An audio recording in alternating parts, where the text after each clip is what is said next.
Okay, so we're gonna go ahead and get started. So thanks for coming, everyone. Hi, my name is Caitlin. I am a CNAS peer mentor. I'm a third-year bio major. And Walker, do you want to go ahead and introduce yourself? Yeah, my name is Walker Woodard, and I'm also a third-year biology major, and I'm a CNAS Scholars Peer Mentor as well. Nice. I don't know if anyone else, if we want to go around and introduce everyone. Oh, here's more people. Oh, it looks like people are still coming in. So I don't know if we want to have a couple people go around and introduce themselves. Yeah, if any of you guys have cameras, you can turn them on like Gabriel did, or your mics.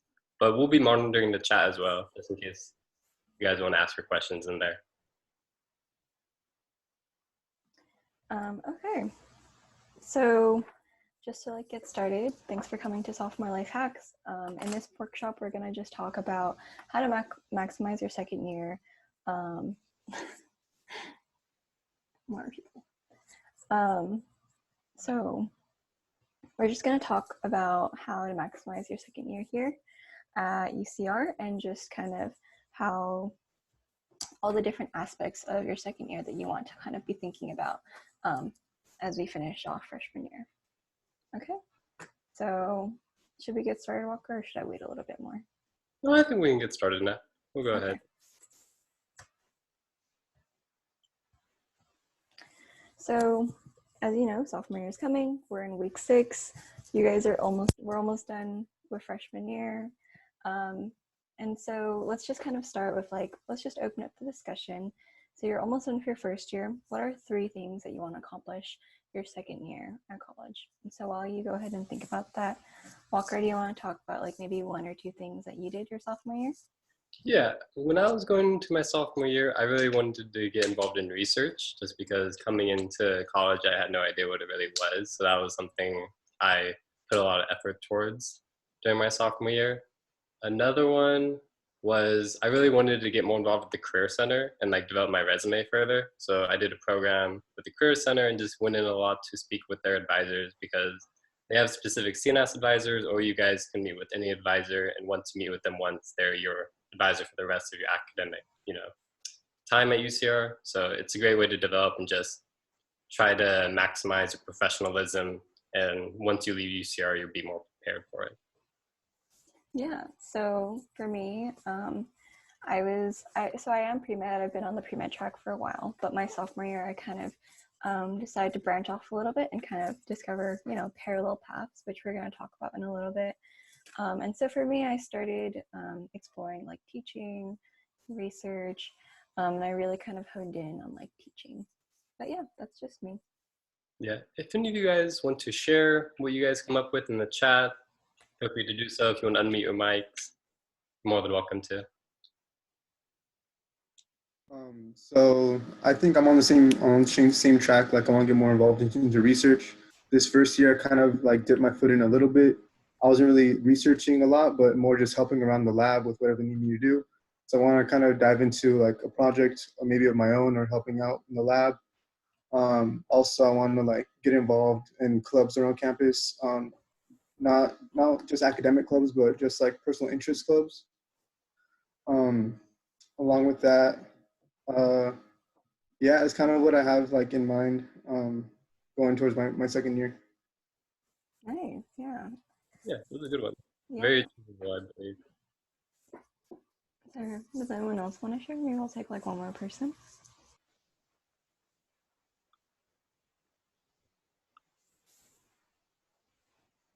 I also want to get involved in research. I think that's the main thing for me next year. Okay, cool. Yeah, so we are going to talk about research later on. And if you have any questions in the meantime, Walker and I have both in research, so you can for sure ask us. But we're going to move on for now. Oops, so sorry. Oh, what's happening? Okay, so really quickly, our workshop agenda. First, we're going to talk about academics. Second, any extracurriculars that you may want to join. How to handle your housing situation now that you have to move out of the dorms. And finally, just how to improve your financial literacy, and just in general, how to manage your money. So academics, as a sophomore, there are three main things that you kind of want to start thinking about. So one, since you're leaving the LC system, you now have to create your own schedules. Two, you're going to want to start seeking tutoring and supplemental support on your own because you're no longer going to be just assigned SI sessions. And finally, you're going to want to think about how you want to manage the triple threat, how you want to manage multiple science courses with your extracurriculars. And we'll talk about triple threat a little bit on it too. Has any of you guys like started looking into what classes you want to take during fall quarter? Because registration will be coming up soon. What are some, Sarah?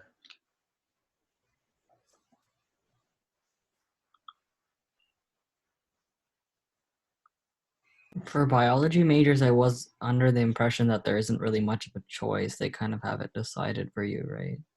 Well, there's always some variability in your schedule. You can decide which quarter you want to start, but always keep in mind that most of the like the A series, it's best to start in the fall so you can complete during the whole academic year, or whichever track you're on. There is like some predetermined, like once you're finished general chemistry, it's recommended you go straight into OChem if you're not going to take it during the summer.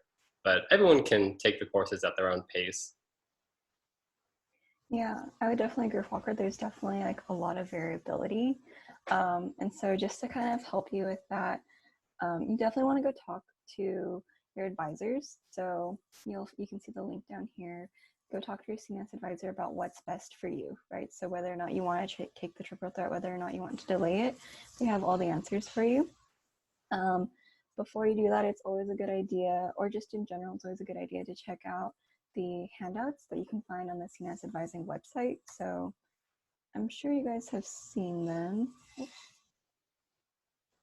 Yeah, once you go to the link at the top there, it will take you to a screen and you basically pick your major and it will take you to the full UCR course catalog, which I don't know if you guys have seen before. It can be somewhat intimidating. All you have to do is go to like the table of contents and just click your like desired major and it'll have like the whole life science core, which you guys can mainly see on your degree audit anyway. But the big one I think is for upper division classes, as a whole long list for every major, way more expansive than what you'd see on your degree audit. So definitely check that out if you're eager to see what you want to take during your junior or later on. Yeah, absolutely. Thanks, Walker. So just to move on a little bit, let's also talk about general elective classes. So we do want to reemphasize that elective classes aren't just filler. You should pick electives that really pertain to your interests or really help broaden your mindset. So for example, I took an Asian literature class, which was really cool because my family is Burmese. So I got to read some Burmese literature. And additionally, if you really do take the time to plan out which electives you're taking, you could easily pick up a minor in that time. Again, definitely go talk to your advisors about that. They can help you plan for that. But yeah, definitely try to pick your electives. One thing I would like to add for this slide is, I don't know if you guys are aware, but as UC students, you could take elective classes at any UC campus something called cross enrollment. And I know all classes are online at the moment, but once we return to campus, there are online classes that you could take, for example, at UCLA or Berkeley or Davis. Like for example, I'm taking a nutrition class, which is an elective that's not offered at UCR, at UC Davis this quarter. So if any of you are interested in something like that, just ask me about it at the end of the presentation and I can forward you the email for it. So I think someone raised their hand. I don't know if they had a question. Yeah, I'm confused on something. So when you talk about electives, are you talking about upper division or lower division electives or both? We're mainly talking about breadth classes when we're talking about these electives, or like other classes that won't go towards your major. So like upper division electives aren't necessarily something that, we would refer to as something that would break up your science classes, because those are still science classes that relate to biology. They're just not something you're required to take. So let's say like, Does that make a little? well, what I'm confused about is like, let's say I'm finished with all my breadth requirements, which is my situation next year. Yeah. So obviously for sophomore year, so fall I figured out, winter, you have to take 12 to be a full-time student, right? So you need to take up an elective. So does that would the elective be like a 0 to 99 like lower division class, or could it be something in above 100? It could be, well, above 100, it would have to be something you either get like approval for the professor, or, something that you have the prerequisites fulfilled for. But yeah, so I was in like a similar boat as you. I finished all my breadths and like courses towards my major that would count as electives. But right now I'm taking like a personal finance class, which Mhm. counts towards nothing towards my degree. It's just units. So I can, stay a full-time student. Yeah, I mean, I would say that there's like if I don't know if you're a bio major, but bio majors have the option of taking research for units, and you don't necessarily need any prereqs for that. I think you only get 16 of those though, so you definitely want to use those wisely. But that's definitely another option. I would go talk to your advisor again, just like to see which upper division electives you might be eligible for. Because I know that we have a lot of really cool ones. For example, there's a beekeeping class. You get to harvest your own honey. That's a bioelective, but definitely like do your research, talk to your advisor. You'll find a class for sure. Okay. Does that kind of help? Yeah. Okay, we're gonna keep going then. Great. So triple threat, what is the triple threat? So this is this is a schedule of classes that you typically take your fall of your sophomore year. It refers to the combination of OChem, Bio 5C, Physics 2A. So the triple threat is usually this really big thing that kind of happens to really everyone. I would say don't be scared. You can choose to take it, you can choose to not take it. So I personally chose to not take it, and I decided to delay my physics until later on, which is definitely an option. I would say regardless of whether you take it or whether you don't, you're going to be fine. Yeah, Walker, do you have anything you want to contribute about your Yeah. experience? I'd say just like managing 3 science or 2 sciences and 1 math course is very, achievable if you dedicate and manage your time appropriately. One thing I like to do that really helps me is whenever I'm studying for a class, to just maximize the time that I'm studying. I try to use different mediums every time. Like, for example, the first time I study, I may read the textbook. Second time, I'll review my notes. Third time, I'll use a whiteboard or a Quizlet or something like that, just so it's different ways I'm seeing the material, so it's more likely to stick in my head. So that's one thing I'd recommend. Yeah, absolutely. So just in regards to campus resources to help you with triple threat, obviously there's ARC. They have tutoring, they have open sessions, supplemental instruction, which I'm sure you guys are well aware of. Our success series workshop series, sorry. Those are just workshops to help you manage like your time, help you for study skills, general study places. I'm sure you guys know about Orbach and Rivera. We also have computer labs, study lounges, and just in general, Costa Hall is a really great place. But of course, the best resource is still the professor and the TA's office hours. So just get comfortable asking them questions about class material, and I'm sure you guys will do fine. So we talked about this a little bit already. I actually didn't take triple threat, and I deleted it. So if you do decide to take that option, keep in mind that Physics 2A will not be offered in winter quarter. So if you decide to not take Physics 2A your fall quarter, you'll have to take it in spring and potentially be delayed about 2 quarters. There are workarounds to that, but just my experience. Okay. So campus involvement, just other clubs, research, and career paths. So as a sophomore, you kind of want to start learning how to balance your commitments on and off campus. And you want to start kind of narrowing down your interests so that you can start considering career plans and potential parallel paths, right? And so how do you choose what to be involved with? So I would say really the first thing you want to do is just, do your homework, look around, definitely check out this website over here. It has all the student organizations that UCR has. But personally, I've always found that the best way is to just always keep my eyes out. So if there's a particular branch of science that I'm particularly interested in, then I'll typically go visit that building at UCR. So for example, the chem science building has a lot of chem opportunities. The ecology building has a lot of ecology opportunities. Just kind of things like that. They just have a lot of posters everywhere, and just keep your eye out. Another great way to find opportunities for clubs or other organizations is if, I don't know if you guys seen on Wednesdays, there's a lot of tabling going on, usually during the beginning of most quarters, usually fall quarter is a big one where there's club fairs and whatnot. I definitely recommend going out and talking to some clubs, just putting your email down on their like email notification list just so you can learn about opportunities that their club provides or any other clubs they may, have connections with.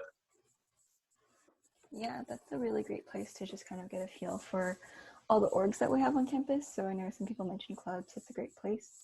And so you also want to consider your needs. So do you want a part-time job, or does your future career require certain skills? So I guess it's just kind of really thinking about what it is that you need in the future and starting to build your way to that path.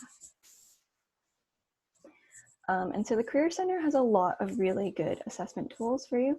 So if you're not too sure, or maybe you have an interest but you're not sure how to get there, they have a lot of really great tests that you can take to figure out what your interests are. They have other tests to figure out, what it is that maybe your personality is. And just in general, they offer really good counseling services to tell you like, oh, maybe you should be working on these skill sets. So let's talk about parallel plans. So what is a parallel plan? So we just kind of define it as an alternative plan that still offers the same benefits and accomplishments as your first. It's not a plan B, but just an equally fulfilling opportunity if your first plan doesn't go the way you intend. So if you'd like, there's also this career assessment quiz you can take just to figure out maybe potential parallel plans for you.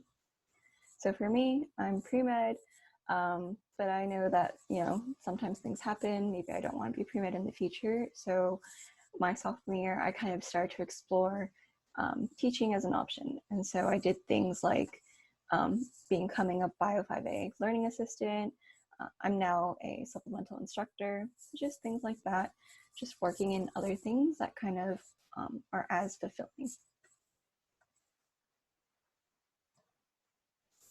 So research, I know a couple people have mentioned research already. We have so many opportunities here on campus. We have the Chancellor's Research Fellowship, we have RISE, we have MISRIP, I don't quite know how to say that one. We have MarkU, and we just want to reemphasize that there are also tons of off-campus opportunities. So if you decide that maybe you don't want to stay here at UCR, totally fine. There's also summer research in biophysics at Chapel Hill, Caltech. And I just want to say that if you are pre-med, sorry, I am pre-med, so I'm very pre-med oriented. The AMCAS website has a bunch of summer opportunities that you can just go check out. They have you just search up AMCAS summer opportunities, so it'll pop up. Additionally, I did internships over the summer at farm companies. Those are also an option. For those, you probably want to go talk to the Career Center on how to better approach that. But those are just all the different ways you can do research. And one thing I would like to add regarding research is that on the previous slide for the Chancellor's Research Fellowship, RISE, and MarkU, they are kind of provide different things. Like the Chancellor's Research Fellowship, if any of you guys want to be involved in research, you don't have to do it in the sciences if you don't want to. If you have interest in psychology or business, economics, anything like that, you could still perform that research and receive the Chancellor's Research Fellowship because it's campus-wide.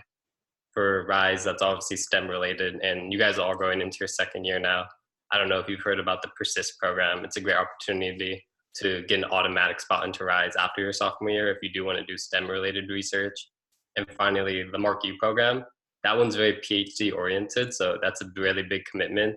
So once you are in it, you're in it for your junior and your senior year, and you get paid monthly stipends and basically all your tuition's taken care of.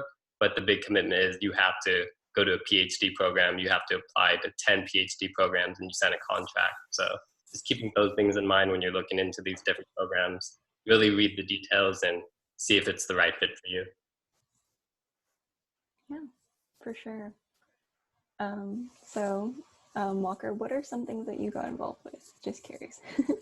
Yeah, going into my sophomore year, it was like my first extracurricular. I received like an ambassadorship I got involved in with the advancement office. So I worked with the chancellor's office and the office of the development, just working with alumni and potential donors for the school. So it was a great way to get involved in the campus and try to communicate with people in the community what it's like for a UCR student right now.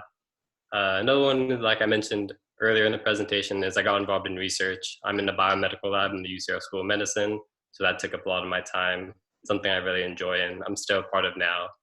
And what was one last thing? There was another thing I got involved in sophomore year.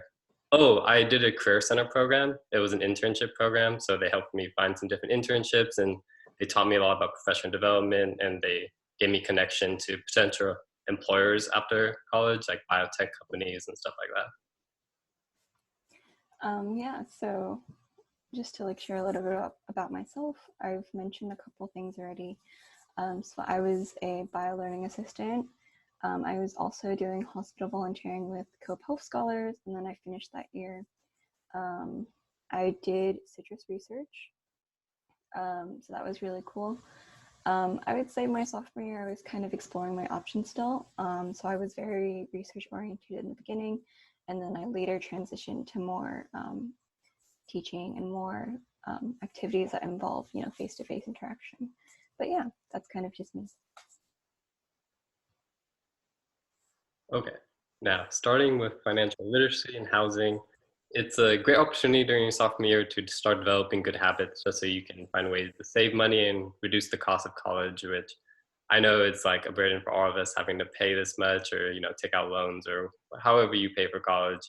It's something that we all should, start trying to manage and just develop pretty good budgets for, future so we can manage our money better.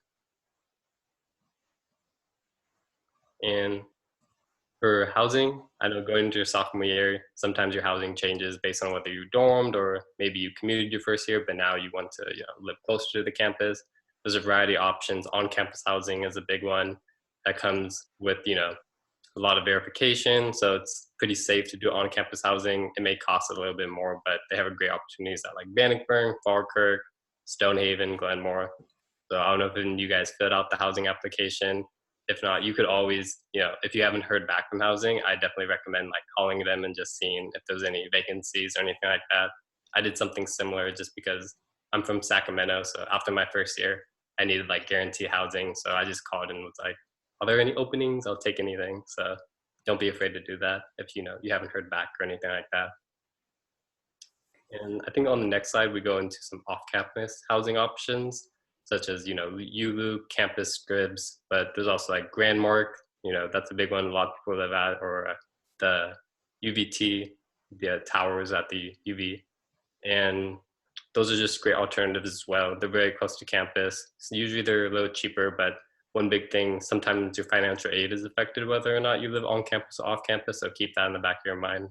But if you need a roommate, maybe you have roommates from your first year or you're trying to find some, UCR has a roommate page on Facebook, so definitely check that out if that's something you're interested in. That can reduce the cost, and sometimes it's more comfortable living with someone that's a UCR student.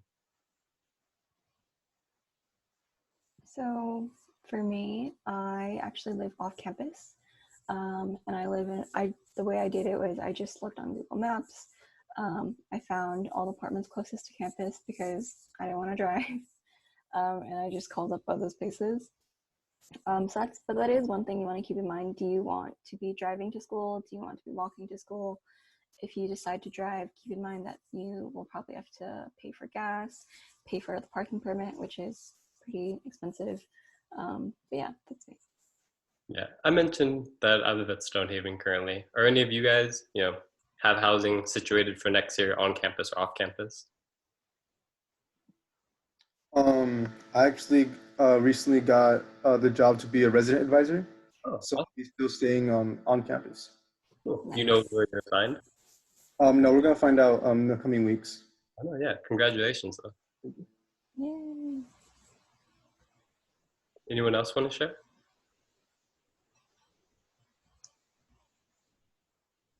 No?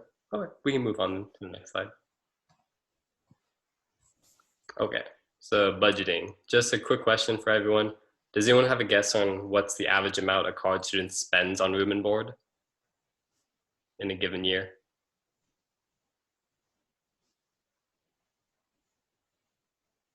Any quick guess, any amount that comes to the back of your mind? 1,000. 1,000? That's a little under. Does anyone else? 2,000. Yeah. Like 15,000? 15,000 is a pretty good number. So it actually varies quite a bit. It goes from 6,000 to 17,000. So 15,000 is in that range. 1,000's a little under, Kaylin. But it just varies based on where you guys want to live, or the amount of roommates you want to have. Obviously, having your own room, that privacy costs a lot more versus like sharing rooms. So always keep that in mind. And for the next one, does anyone have any idea how much you guys typically spend a college student on books and other school supplies? This one isn't as big of a varying factor. 1,000 maybe? 1,000, yeah, it's about 1,300 or so. It's pretty close.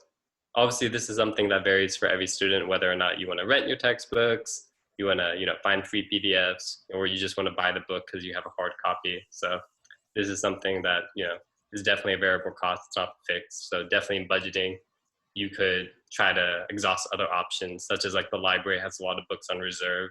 I don't know if you guys ever tried to get one of those books. It's pretty easy. You just walk up to the front desk and was like, do you have this book on reserve? And they'll help you find it and whatnot.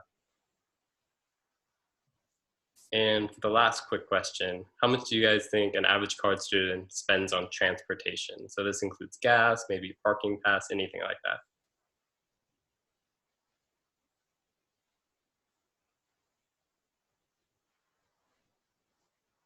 Maybe like 800?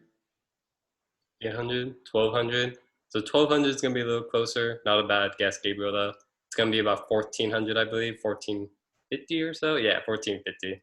So that probably includes most campuses requires parking that's paid every quarter, if not every year. So that probably plays a big factor, and then just gas adds up. So definitely, if you want to live close to campus, walking can save you a lot of money, or riding a bike or anything like that. So I guess just some general questions. I guess what are some other common expenses that you guys might have? Just to open up the conversation.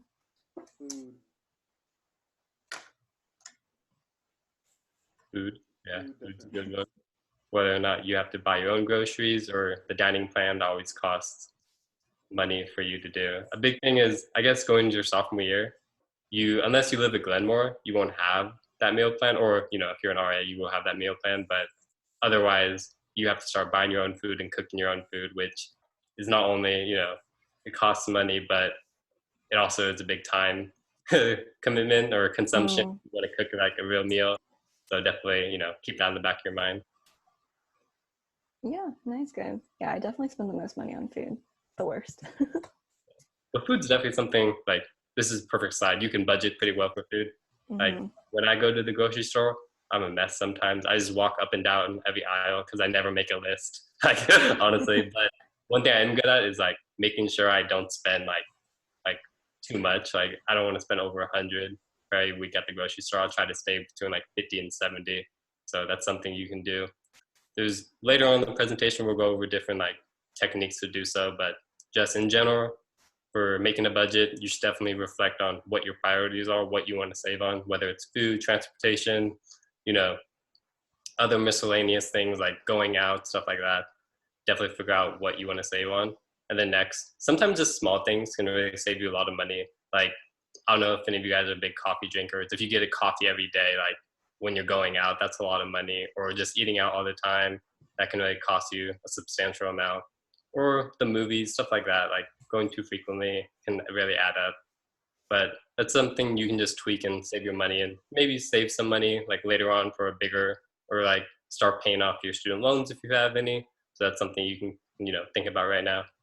And overall, one thing I'm in a personal finance class as like an elective I talked about earlier, and definitely tracking your results is a big thing.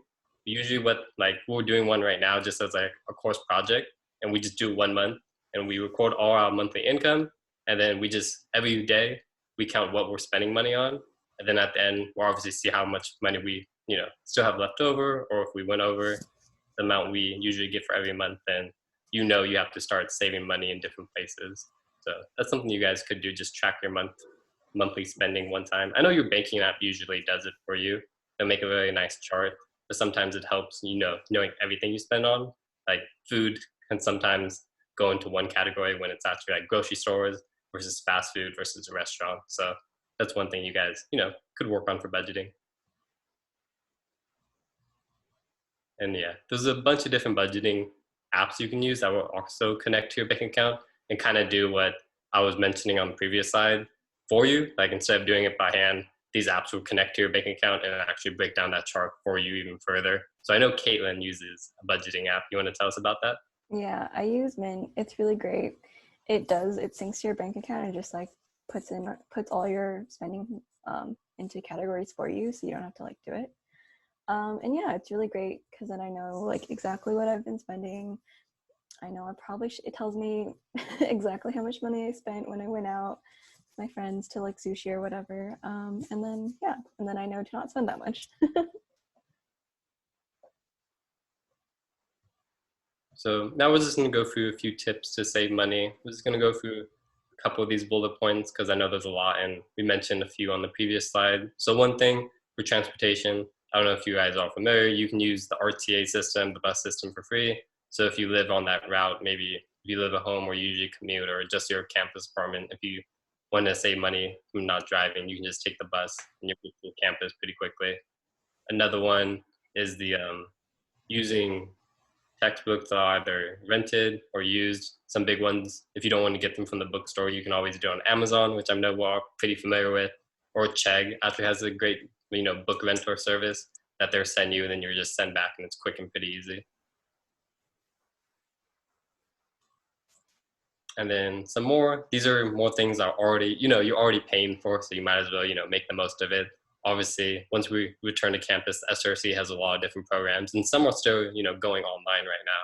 If you guys are interested, they have a lot of like online working out classes or, Zumba, yoga, stuff like that that you can find on the website that they obviously offer in person as well, or intramural sports, just different programs that they can do that you can really, get active, and it's a great way to, reduce stress and whatnot. Another one is the art pantry, and it's actually still open. So if any of you guys are living near campus or still in the dorms, you're more than welcome to visit the art pantry. And you get points every week to spend on food and whatnot. So that can really, if you just need snacks for studying or you're, haven't been to the grocery store, definitely take advantage of that resource. And yeah, those are big ones. Definitely, the last bullet point says go to class. And I know class is online now, so it may be even easier to miss sometimes, but you are paying for this, instruction, so definitely utilize it. Yeah, and so one thing I do want to mention, so we do get printing $7 per quarter for free, which I'm sure you guys already know. But I'm sure you guys also know that $7 usually doesn't cut it. So I do recommend you guys go to Costa Hall and just like visit some of the departments there because they provide free printing, and they'll give you I forget, like 20 pages a day, or sometimes it's like 100 pages a week. Or they just let you print as much as you like. But yeah, go check them out. I know the Women's Resource Center has it for sure. Chicano student, the Chicano Association gives out free printing as well. But yeah, just look around. And so the big one for budgeting, and my favorite side personally, is scholarships. So there's a lot of different links on the screen, so I'm just gonna break down a few that I'm very familiar with. Is the financial aid scholarship. I don't know if you guys heard of that one. It's called the Continuing Student Scholarship. Definitely write that down because you are eligible to apply for it. If you didn't apply for it this last cycle that was due in March, you should definitely keep an eye for it during your sophomore year and your junior year. You can apply to it, and it usually goes from, they usually open it up from usually like January to March. So watch out for that during that time period. And it's just general application that you can apply to and then be considered for a lot of different scholarships. Another one is CNAS scholarships. I know this one usually takes place in October, and none of you guys could have applied for it this this year because you didn't have GPAs or anything like that. It was just your first quarter, but definitely going into your sophomore year, consider applying to that just because it's something that you can be involved in, and it really limits your competition because it's only students in the College of Natural and Agricultural Sciences. So definitely apply for that. You should be notified that via email, or if you just wanted to Google it, it will come up right away. Another one is undergraduate education has a lot of prestigious scholarships that you guys could apply for. And they usually vary based on research. So if you guys, once you could become involved in research, you can consider applying for those. Or other have like community service ones. So getting funds to start a project in your community, whether it's Riverside or where you're from. Another one is if you wanted to teach English in a foreign country, that's something. So definitely visit sc.ucr.edu to check out some of the prestigious scholarships. Another one is, the development office has a lot of alumni scholarships that usually are applicable for a lot of UCR students. So definitely visit the development website, UCR Development or UCR Advancement. They have a whole list of scholarships. And those are the big ones. And study abroad. I don't know if any of you have heard of the Gilman Scholarship. You can visit the study abroad website. And it's basically something that would fund your entire study abroad opportunity, whether it's your sophomore year or junior, once flight restrictions are, canceled or taken away, you could get your whole study abroad experience funded by the Gilman Scholarship.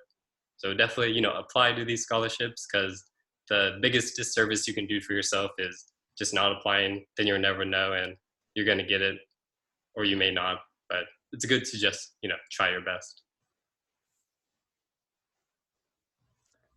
So do you have I guess if I had any last tips for you guys, I would say sophomore year is probably, it's not the last time where you'll have like the chance to do something outside like your career focus, but it's definitely a lot easier to explore other options sophomore year compared to junior or senior year where you're a little bit more focused.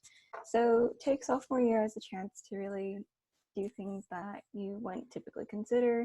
So maybe take that dance class, take that art class, take that foreign language class that you've been thinking about, and just really like explore your options is what I would say.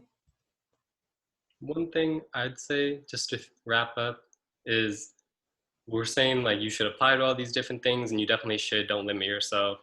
I think it's always good to apply and then have options, but definitely don't overwhelm yourself sophomore year. I don't know if any of you guys have gotten involved in extracurriculars already, but sophomore year is still something where, you have things such as the triple threat, academic rigor, and you never want to fall behind in your academics when you're a student first. So definitely add things on one at a time. Like that's something I did just so I didn't get overwhelmed. So definitely do that. So we're going to open it up to questions. Does anyone want to, if anyone has any?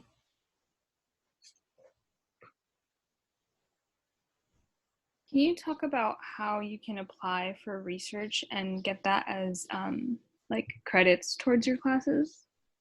Sure. I think Walker, you've actually done this before. I don't know if you want to take this question.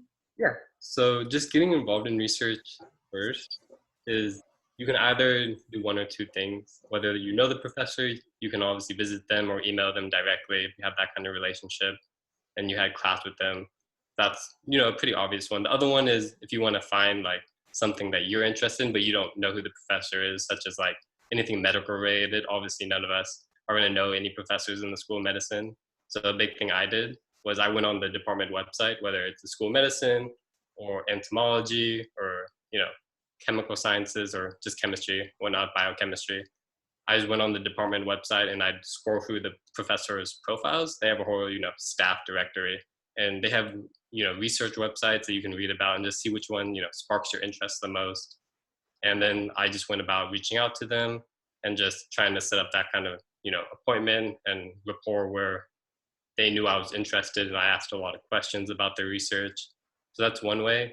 That's the other way, I guess, you can get involved in research. So definitely, it takes a lot of time, but it's worth it. After you get into a lab, it's really fulfilling and you're going to have a lot of different mentors, whether grad students or postdocs or just the professor. And what was the second part of your question? Oh, I think she was asking how to like do research for units. Oh, yeah, get research for units. Okay, yeah, I've done this. So I don't know what your major is. So, for example, biology. That's my major. For biology related research, it has to be approved or within the Department of Biology. But my research is in biomedical sciences. So I had to get approval for that. So I had to go an extra step and have a form filled out by my professor, and then just get approved by the department chair of the biology. But that's something you usually don't have to do. So if your research is within your major, like chemistry or biochemistry, you just will sign up for the course. Your professor is obviously your instructor, your PI, a lot of people call it your principal investigator for your research. And then you can get up to 9 upper division related units for that. And I think you have to have 16 in that category, but 9 you can get from research. Oh, and a big one is it's a letter grade. So if you get an A+ in research, that goes towards your science GPA. So that's always a good one.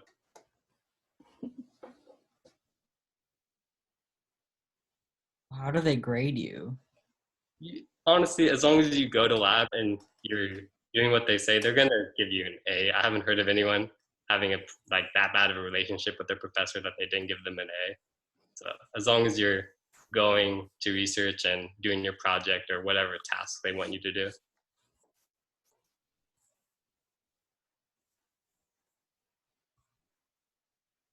And does the number of units depend on how many hours you're doing per week? Yeah, I believe it's 3 hours per unit. So if you do 3 units of research, it's 9 hours of research in a week. If you do 4 units of research, it's 12 hours and so forth. And you can actually do as many, you can make units like 5 for research if you want to, but you just can't do more than 9. So what I did was I split it into 3, so it was a whole academic year. But you could do it all in 2 quarters if you wanted to, like 5 and 4. It's totally up to you. Did you like work at the lab first for a while and then attempt to get units for it? Yeah. So all professors are different. Some will pay you like extra money. Most will, just give you units for it, and that's your academic payment. But yeah, I was in the lab for a year before I got units. And usually every time you join research, there's a period of, training. So obviously they're not going to pay you or give you units for just being trained. They don't even know if you're going to stay. So there's definitely, like a trial period that you have to go through. Yeah. You don't have to wait a whole year. I just waited a whole year because I was in a program that paid me already, and they weren't going to pay me and give me units. So I just had to wait until my program was up, and then I started getting academic units, and it was, well into my experience in the lab, so they were more than happy to.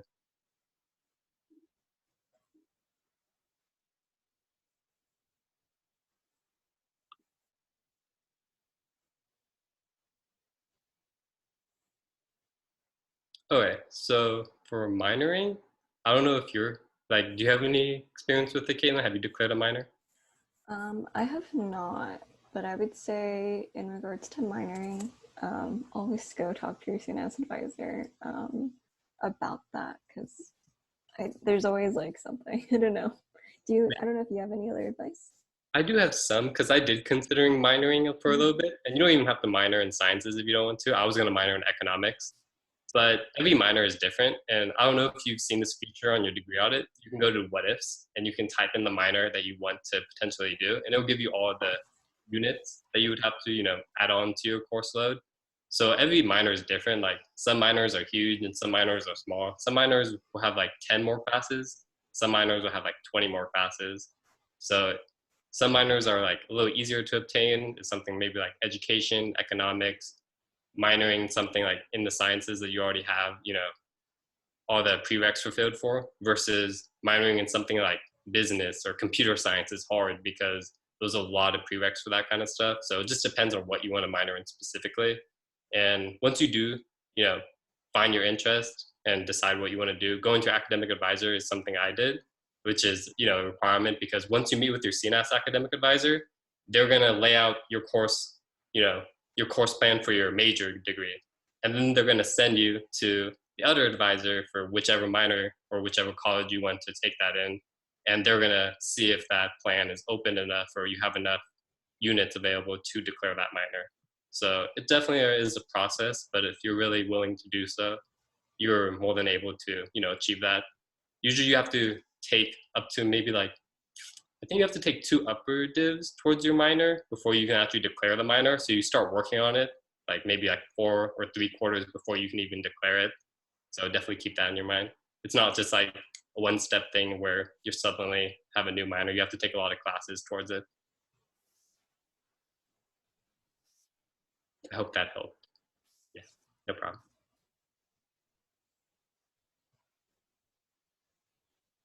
Oh, I missed one part of your question. It was the benefits of minoring in something. Usually your minor, you don't get that on your degree or anything like that, but the big benefit is you can say you minored in a resume, and a lot of people can get job opportunities just from their minor.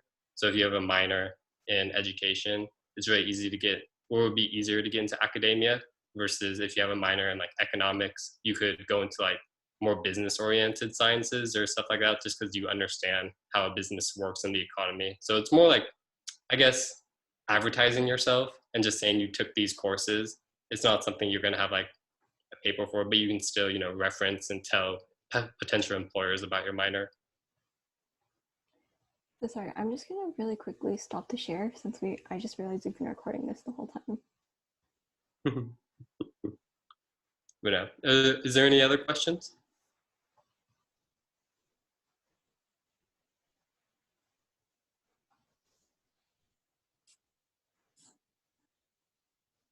Okay, well, if there's anything comes to mind real quick, we'll just be hanging out until 1, but thank you all for coming, and